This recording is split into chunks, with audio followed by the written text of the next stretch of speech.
yang sudah dilakukan Presiden Jokowi. Kali ini kita agak fokus kepada Menteri Kominfo yang sekarang dijabat oleh Pak Budi Aris Setiadi yang juga relawan garis kerasnya Pak Jokowi, ketua dari Pro Jokowi atau Projo. Masih ada Nusirwan Sujono, Ketua DPP PD Perjuangan, Habibur Rahman, Wakil Ketua Umum DPP Partai Gerindra, dan juga Adi Prayitno, analis politik. Mas Adi, Anda lebih dulu, menarik dan kenapa menurut analisa Anda Presiden Jokowi dari sekian variabel nama profesional apalagi yang mungkin menempati posisi di tengah banyak masalahnya di Kominfo, kenapa Budi Ari yang dipilih? Dan menuju 2024 mumpung ada Gerindra dan PD Perjuangan, boleh juga Anda melihatnya karena pendukung Pak Jokowi ini sekarang ada di dua tempat, di Merah juga dan di Pak Prabowo juga. Mas Adi. Ya, saya kira sebenarnya begitu banyak variabel yang bisa disodorkan untuk mengetahui sebenarnya yang kemudian membuat Jokowi itu memilih Budi Ari sebagai Menkominfo ketimbang yang lain. Tentu variabel yang utama itu bisa dijelaskan Jokowi itu tidak bisa diintervensi, tidak bisa direcoki, dan bahkan tidak bisa disetir oleh partai politik manapun, termasuk partai-partai politik koalisional pemerintah. Padahal kan kita tahu soal Budi Ari jadi menteri ini kan tentu saja tidak ujuk-ujuk ya. Pastinya partai politik lain, partai koalisional pemerintah menginginkan posisi ini, Mas Bayu. Ya. Sekali misalnya masa kinerjanya itu hanya sebatas 1 tahun, tapi portofolio menjadi menteri bagi partai politik itu tetaplah penting. Ini menunjukkan sebenarnya bahwa Jokowi itu adalah orang yang saya kira memang tidak bisa diintervensi, apalagi disebut sebagai petugas partai ya.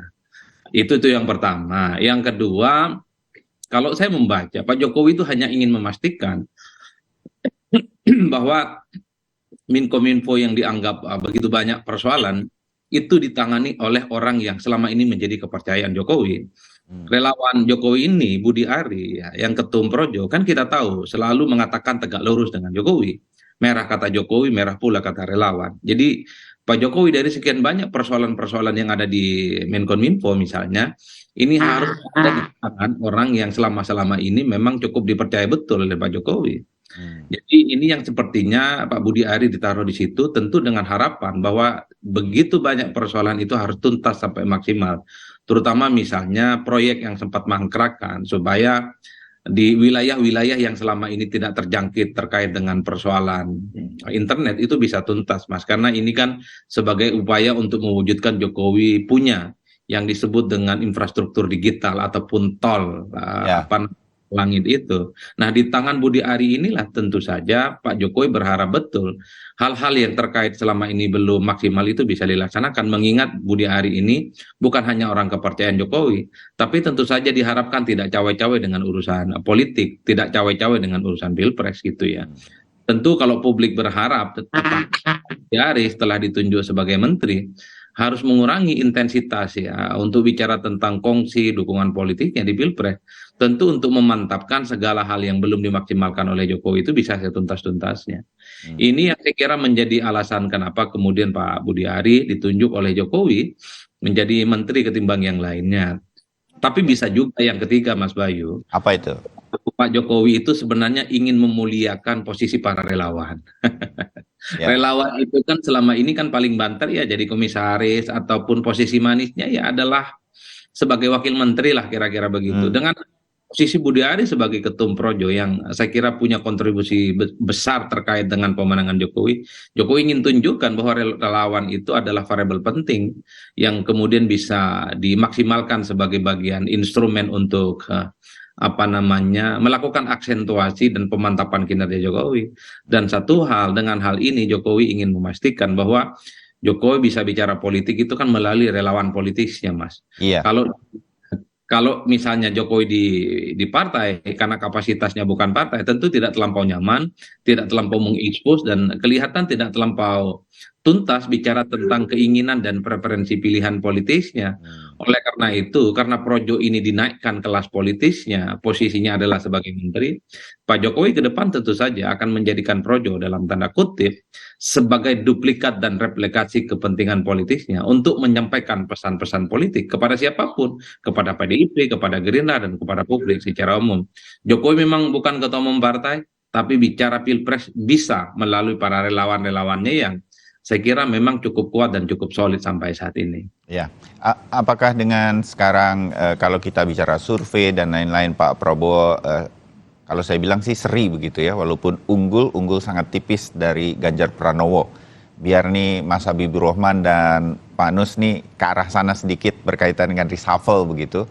Eh, Apakah Mas Adi ini juga menjadi salah satu langkah? Karena ini saya meyakini ini di relawan begitu, Mas Budi Ari menjadi menteri ini sebuah, saya menyebutnya apa, pencapaian begitu kan. Karena memang kerja keras relawan dalam 2 periode ini tetap tidak bisa tidak, itu adalah fakta yang kemudian membuat Pak Jokowi memenangkan dan kemudian mempertahankan posisi sebagai presiden. Jadi ini juga menjadi kunci siapa nanti sebetulnya yang merah adalah merah Pak buat Pak Jokowi, atau ini akan betul-betul dipakai nanti di 2024. Karena sekarang saya membacanya agak terbelah pendukung Pak Jokowi. Ada yang ke Pak Prabowo, ada yang ke Pak Ganjar. Mas Adi? Ya pada prinsipnya begitu, Mas Bayu. Saya membaca kenapa Budi Ari yang kemudian ditunjuk jadi menteri. Kalau kemarin-kemarin kan Ketum Projo ini kan bicaranya tidak terlampau dianggap dan tidak terlampau penting karena posisi politiknya tidak terlampau strategis. Oke. Tapi beda ceritanya kalau Ketum Projo Budi Ya. Ari jadi ini kapasitasnya bukan kapasitas kaleng-kaleng, tapi sebagai kapasitas yang orang cukup dekat dengan Jokowi, kapasitasnya sebagai menteri yang saya kira memang tingkat objektivitas, agresivitas, termasuk resultantenya agak sedikit setara dengan yang lain. Ya. Ini yang kemudian sepertinya ingin ditunjukkan kepada publik oleh Jokowi. Relawan itu adalah something. Baik. Relawan itu adalah instrumen politik yang bisa menjelaskan apa keinginan-keinginan Jokowi yang sesungguhnya terkait dengan preferensi dan sikap politiknya menuju 2024. Mengingat Jokowi ini kan bukan ketua umum, mengingat Jokowi ini saat ini selalu dibaca oleh publik, sikap politiknya masih dianggap mendua, Mas. Maka satu-satunya cara paling nyaman bagi Jokowi, paling mungkin bagi Jokowi, bicara tentang kecenderungan politiknya adalah melalui para relawan politiknya. Ya. Oke. Mas Habibur Rahman, sekarang Pak Jokowi masih mendua, jadi masih bisa banyak foto dan video berkaitan dengan Pak Jokowi dengan Pak Prabowo ataupun dengan Pak Ganjar begitu saya menebaknya. Jadi ini bisa ada khawatiran bahwa kemudian Pak Jokowi akan menyatukan satu waktu nanti para pendukungnya untuk mendukung salah satu dan bisa saja mungkin bukan Pak Prabowo. Mas Habibur Rahman. Ya pertama saya perlu menyampaikan juga bahwa sudah benar disampaikan Mas Adi Prayitno, ya penunjukan Mas Muni atau Budi Ari ini sebagai menteri adalah dalam konteks memuliakan relawan, memberikan posisi yang terhormat kepada relawan. Kita tahu ya sebetulnya bukan hanya memuliakan relawan, tapi memuliakan aktivis. Ya. Kita tahu ya, bukan hanya Mas Muni ya, wakilnya ya Pak Nejar Patria juga berlatar belakang relawan yang sejak dahulu kita kenal sebagai aktivis 98. Ya. Keduanya ya selain sebagai aktivis juga mempunyai latar belakang di bidang komunikasi yang sangat erat karena pernah menjadi wartawan di media-media yang sangat-sangat penting. Nah, pemberian posisi yang kepada menteri dan wamen sekaligus di satu kementerian kepada 2 orang aktivis, saya pikir pertama kali terjadi dalam sejarah. Coba kita lihat di kabinet sebelumnya, bahkan sejak zaman Bung Karno sekalipun, sepertinya saya tidak menemukan fenomena yang seperti ini. Jadi memang ini membuat semangat bahwa siapapun kita berkiprah lewat manapun, mau lewat partai politik, mau lewat organisasi relawan, kalau kita memang mempunyai kemampuan, ya, maka kita akan mendapatkan capaian yang layak. Yang kedua, ya yang tadi ditanyakan soal apakah kita khawatir atau tidak, bagaimana nanti Pak Jokowi menentukan sikap. Kalau kami sih santai-santai saja ya. Kami menikmati dinamika demokrasi ini mengalir seperti air ya. Kami lakukan hal-hal yang terbaik.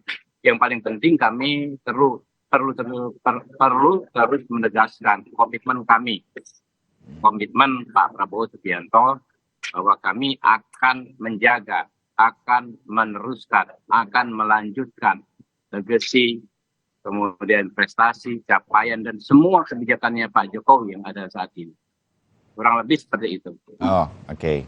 Mas Nus, kalau dari sisi PDI Perjuangan, saya melihatnya dari sisi apakah kemudian mengkhawatirkan bagi PDI Perjuangan sebagai partai politik begitu di 2024 bahwa relawan nanti akan juga punya peran penting.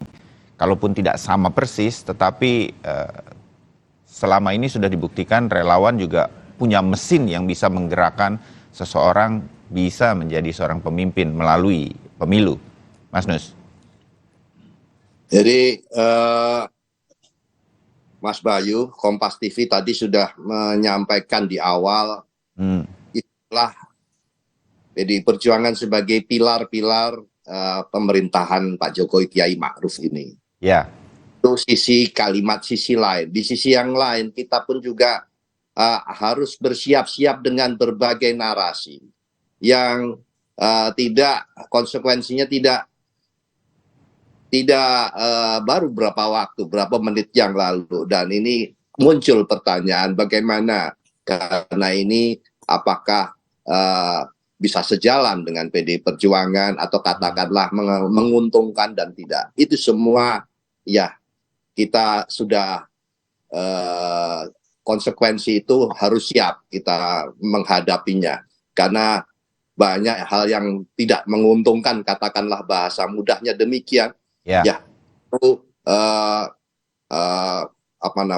beberapa waktu terakhir ini di satu sisi semua pihak mengetahui Pak Jokowi itu berasal dari mana, tapi begitu ada sesuatu hal yang sifatnya mungkin tidak sejalan, itulah yang akan muncul di publik ya. Jadi ini saya tadi sudah mengungkap bahwa ini sebenarnya menjawab salahnya memaknai istilah petugas partai yang terbukti bahwa kesekian kalinya semua sudah mengatakan itu. Pas Adi tadi mengatakan ini mandiri sikap bahwa sikap presiden dalam menentukan mengambil keputusan itu dilakukan dengan tidak ada hal-hal yang sifatnya keterikatan demikian, dan itu bukan kata. Jadi sebenarnya karena kami sudah cukup kesekian kalinya melalui proses demokrasi ini, konsolidasi internal tetap berjalan seperti biasa dan kita terus mensolidkan di internal untuk menghadapi pemilu 2024 ke depan. Sehingga apapun ya sudah, kita itu satu-satunya cara adalah melakukan konsolidasi yang terus-menerus kita lakukan untuk mensolidkan barisan kita untuk menghadapi pemilu ke depan. Kita tidak bisa terayun-ayun dengan berbagai kemungkinan dinamika politik yang akan muncul, meskipun itu kadang-kadang memberatkan di secara psikologis atau katakanlah posisi tidak nyaman, tapi itu konsekuensi yang harus siap kita hadapi.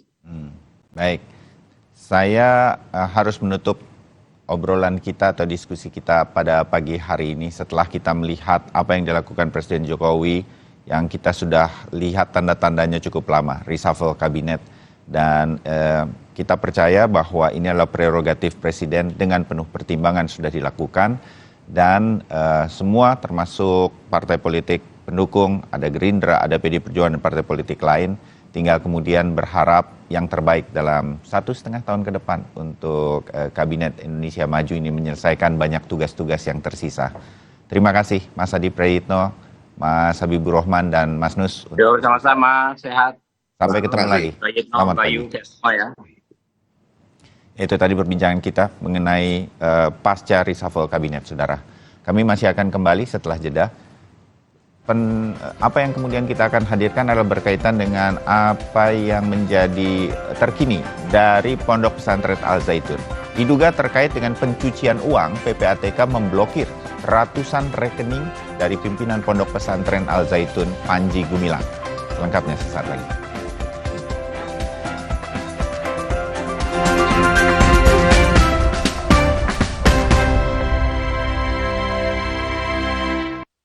Kesehatan mulutmu dengan Total Care Mouthwash.